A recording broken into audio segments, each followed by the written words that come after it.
Much love, and I'm Wayne Johnson with Doc and Queen Ministries, best-selling author of the book entitled Every Child Deserves a Father. Also have a website, Doc and Queen Pathway. Go on Doc and Queen Pathway. That's www.docandqueenpathway.com. Check it out. Have a workshop coming April 18th and 19th about marriage couples staying together, what it takes to be married, what God expects from marriage, a whole lot of stuff about marriage. So make sure that you be there. Sign up for it. Make sure that you be there. It's in Richmond, Virginia. Again, that's April 18th and 19th of next year. So today I want to come from Malachi chapter 2, many verses, but it's really about us who are called as leaders to make sure that we are leading in the way that God has chose us to lead. So let's get in. So let us start with the very first verse. And it says, "Priest, this rule is for you. Listen to me. Pay attention to what I say. Show honor to my name. If you don't respect my name, bad things will happen to you. You will say blessings, but they will become curses. I will make bad things happen because you don't show respect for my name." This is what the Lord All-Powerful said. Now I hope and I expect that everybody understands exactly what that means.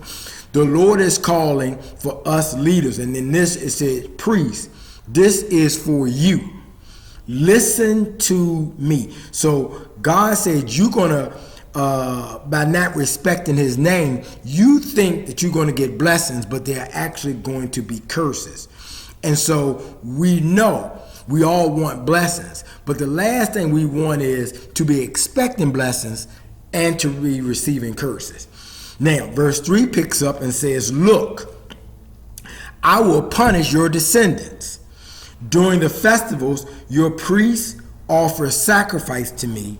You take the dung and inside parts from the dead animal and throw them away. But I will smear the dung on your faces, and you will be thrown away with it. Then you will learn why I am giving you this command. I'm telling you these things so that my agreement with Levi will continue. This is what the Lord All-Powerful said." So this is not just going to affect those leaders or the priests in this instance of it, but it's going to also affect the descendants. Now, verse 5 takes us to saying, "The Lord said, I made that agreement with Levi. I promised to give him life and peace. And I gave him those things. Levi respected me and showed honor to my name." Verse 6. "He taught the true teachings and didn't teach lies. Levi was honest and he loved peace. He followed me and saved many people from being punished for the evil things they did." A priest should know God's teachings. People should be able to go to a priest and learn God's teachings. A priest should be the Lord's messenger to the people. So those who are priests, those who are leaders, we must know God's teaching, and we must teach his teachings and not go away from it, i.e. lies. Because if we do, we're going to be punished. And then we should be telling the people because they need to be saved so they won't be punished. Verse 8.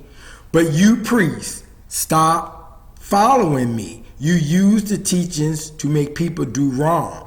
You ruin the agreement with Levi. This is what the Lord All-Powerful said. You don't live the way teachings. You don't live the way I told you." Sorry about that. "You have to accept my teachings, so I will cause people to hate you and think you are worth nothing." So we are, as leaders, are to not stop following God and his teachings. We need to keep the agreement that God has made with us. We are to live the way he wants us to live. We must accept his teachings and keep them going. This is a powerful lesson to us as leaders, to make sure that we are doing what thus says the Lord, his teachings, and sharing. It's always such a big thing about not judging people. But it's not so much of judging people. We are to tell people when they are not doing what God would have them to do.